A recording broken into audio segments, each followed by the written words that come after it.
इसके पहले जो हम लोग देखे थे कि कैसे निकटता सूचक शब्दों को इनडायरेक्ट बनाते समय हम दूरी सूचक शब्द में बदल देते हैं। तो अब बच्चों कुछ कंडीशंस ऐसी होती हैं कि कुछ निकटता सूचक शब्दों को हम इनडायरेक्ट बनाते समय दूरी सूचक शब्दों में परिवर्तित नहीं करते हैं। कब कब नहीं चेंज होता है तो उसको लिखिए कि जब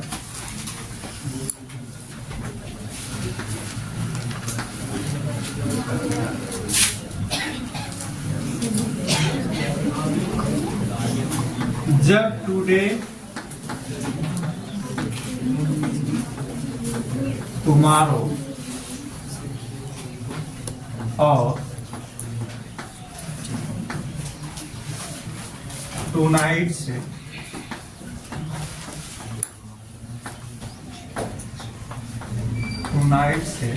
और टुनाइट से उसी दिन का भाव प्रकट हो,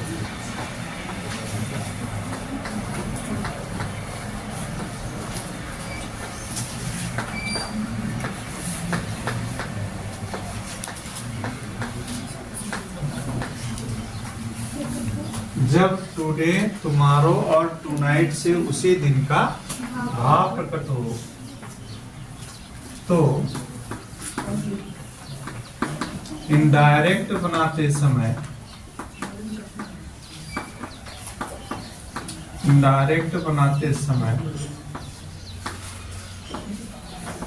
इन निकटता सूचक शब्दों में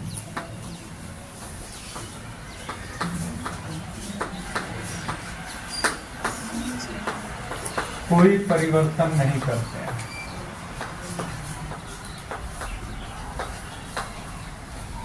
कोई परिवर्तन नहीं करते हैं।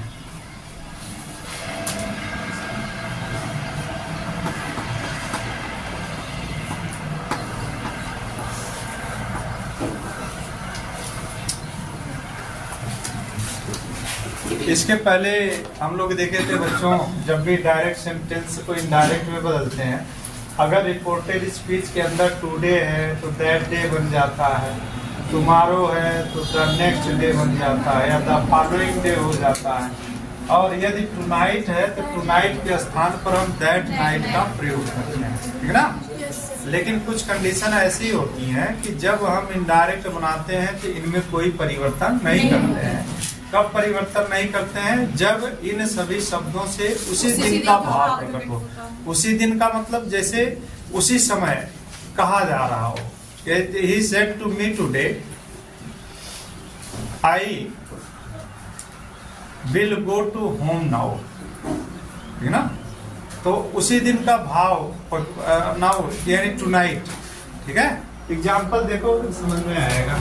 जैसे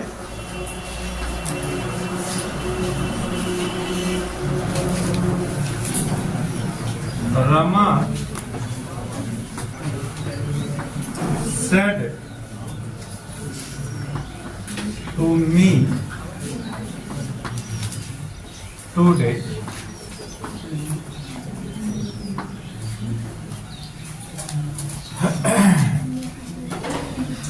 I said to go to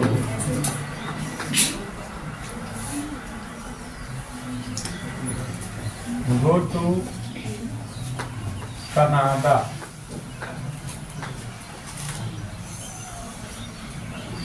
यहाँ पर बच्चों टुनाइट,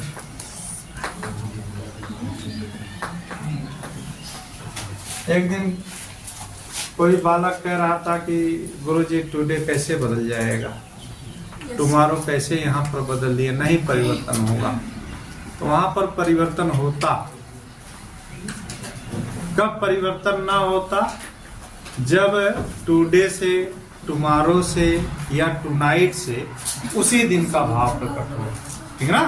जैसे हमने कहा कि टुनाइट आज की रात में जाऊंगा। अगर वक्ता जो कुछ कह रहा है उससे टुमारो से, टुडे से और टुनाइट से उसी दिन का बोध हो या उसी दिन का भाव प्रकट हो, तब हम उसमें परिवर्तन नहीं करेंगे।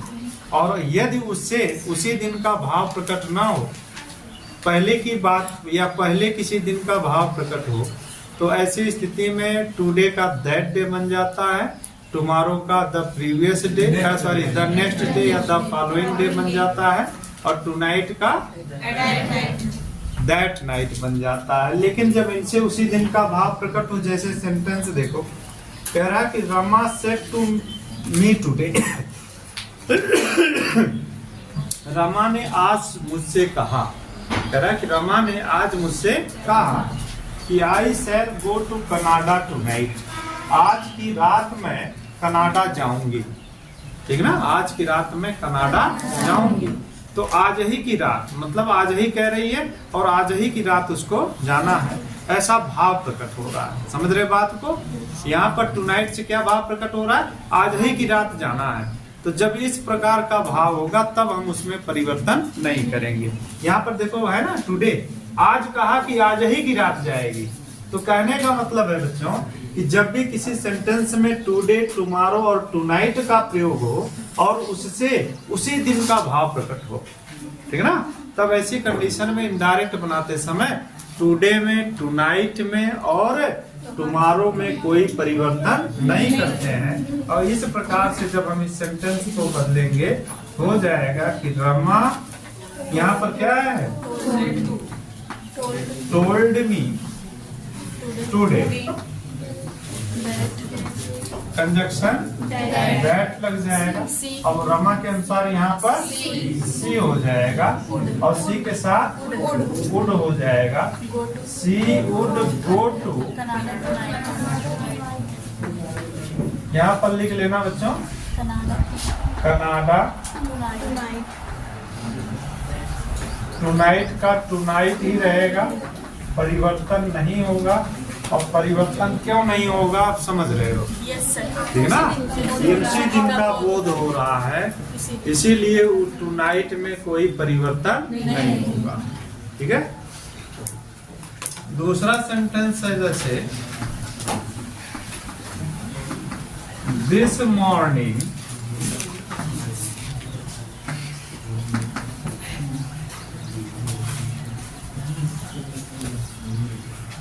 this morning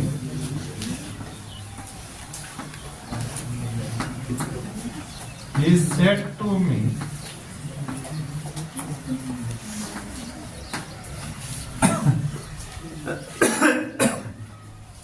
this morning he said to me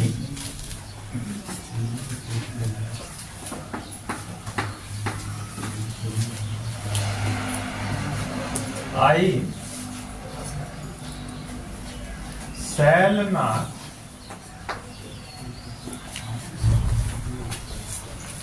shall not go there today. This morning he said to me, I shall not go there today. मैं आज वहां नहीं जाऊंगा। कब कह रहा है? This morning, आज ही की सुबह कह रहा है, ठीक है ना। This morning he said to me, आज की सुबह उसने मुझसे कहा कि I shall not go there today, कि आज मैं वहां नहीं जाऊंगी या नहीं जाऊंगा। इससे क्या भाव प्रकट हो रहा है? आज ही की बात हो रही है, आज ही का बोध हो रहा है। यानी जो टुडे का प्रयोग किया गया, टुडे से क्या बोध हो रहा है बच्चों? सेंटेंस के अनुसार कि आज ही की बात हो रही है, टुडे, आज ही, ठीक है ना। तो जब टुडे, टुमारो, टुनाइट से आज ही का बोध हो या उसी दिन का बोध हो, उसी समय का बोध हो, तो ऐसी कंडीशन में इनडायरेक्ट बनाते समय हम उसमें परिवर्तन नहीं करेंगे। यानी टुडे का टुडे ही रहेगा। समझ गए बच्चे? Yes sir. अब देखो, दिस मॉर्निंग का मतलब आज की सुबह कहा। आज की सुबह वह मुझसे बोला कि I shall not go there today, कि मैं वहां नहीं जाऊंगा। तब इससे टुडे से आज ही का भाव प्रकट हो रहा है, इसलिए इसका जब इनडायरेक्ट बनाएंगे तो हो जाएगा कि दिस मॉर्निंग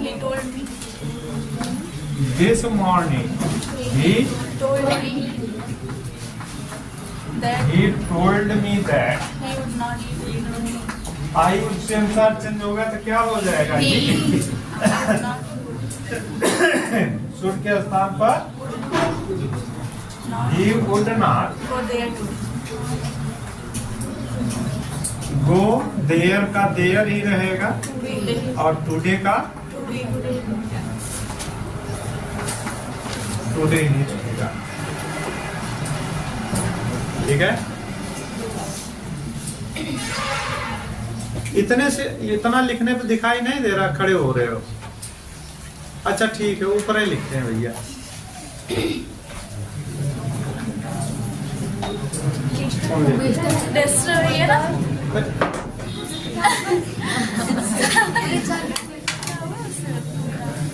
नोट कर लिए? Yes sir. नेक्स्ट लिखिए।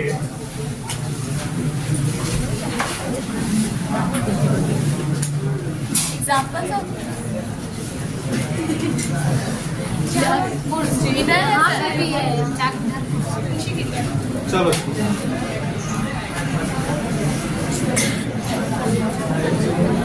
चाक से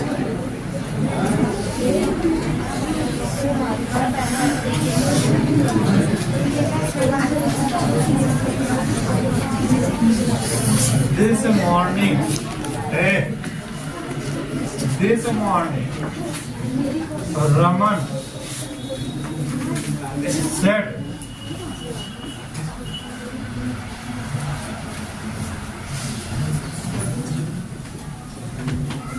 said to him. This morning, Raman said to him, I shall not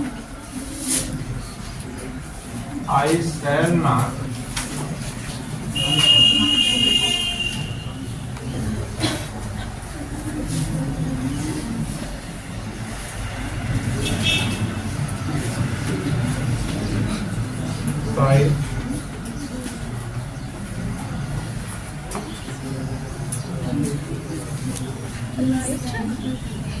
यहाँ पर एन लगाओ। अच्छा an application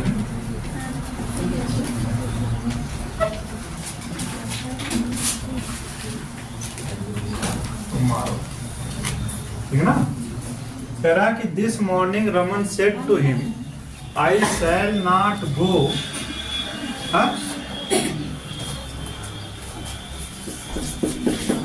I shall not write an application tomorrow. Go वहां पर हो गया, तो दो वर्ब नहीं लगती भैया, एक ही या तो गो रहेगा या तो राइट रहेगा। थोड़ा यहाँ मिस स्पेल ठीक देखना, इसका हो जाएगा कि I shall not write an application tomorrow. और इसे इनडायरेक्ट बनाओ आप लोग। हो गया सर, बन गया। अब यहाँ भी टुमारो में कोई परिवर्तन नहीं होगा, ठीक है ना। और इसको जब बनाएंगे तो हो जाएगा कि this morning Raman told him, he would not write an application tomorrow. This morning Raman told Raman told him that that he would not. अब उसके अनुसार यहाँ ही हो जाएगा। Yes sir. He would not He would not write an application tomorrow.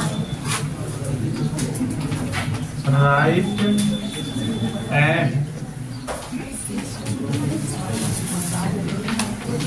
application tomorrow का tomorrow ही रहेगा, उसमें परिवर्तन नहीं होगा, ठीक है।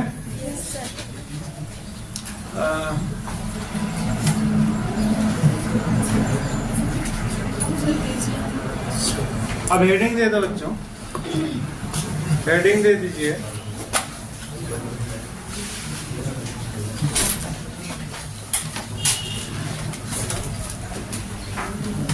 अपवाद, ब्रैकेट में लिख लो एक्सेप्शन, ब्रैकेट में लिख लेना एक्सेप्शन, अपवाद। EX एक्सेप्शन लिख लो ऐसे।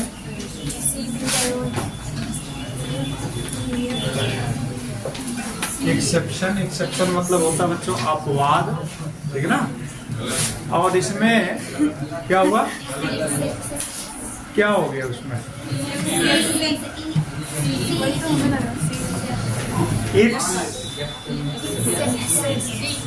एक्सेप्शन। Yes sir.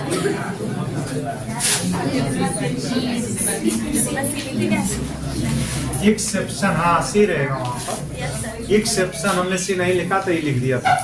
एक्सेप्शन का मतलब होता है बच्चों अपवाद। अब इस अपवाद में क्या पढ़ना है? इस अपवाद में ये पढ़ना है कि कब टेंस में परिवर्तन होता है और कब टेंस में परिवर्तन नहीं होता है, ये बताना था। तो इसके पहले आप लोग पढ़ते आए हो कि जब भी रिपोर्टेड स्पीच के अंदर कोई यूनिवर्सल ट्रुथ की बात हो या कोई हिस्टोरिकल फैक्ट की बात की गई हो या फिर कोई कहावत कही गई हो या किसी हैबिचुअल एक्शन की बात की गई हो, इनडायरेक्ट बनाते समय हम रिपोर्टेड स्पीच के टेंस में परिवर्तन नहीं करते हैं। ठीक है ना? तो लिखो, लिखो क्या हेडिंग दे दो, हेडिंग दिए, लिखो अब नियम लिखना सीधे। जब रिपोर्टेड स्पीच के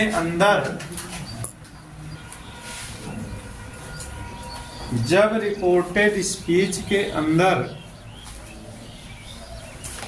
किसी यूनिवर्सल ट्रुथ की बात की गई हो, किसी यूनिवर्सल ट्रुथ, ब्रैकेट में लिख लो सार्वभौमिक सत्य, सार्वभौमिक सत्य, किसी यूनिवर्सल ट्रुथ यानी सार्वभौमिक सत्य की बात की गई हो,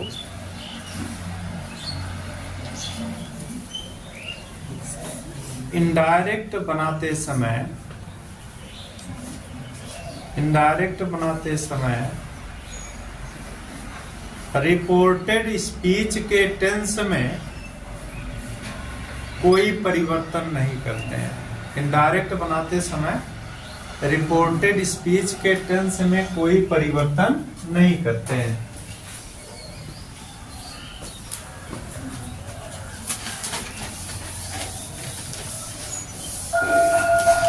अब यूनिवर्सल ट्रुथ का मतलब समझ रहे भैया?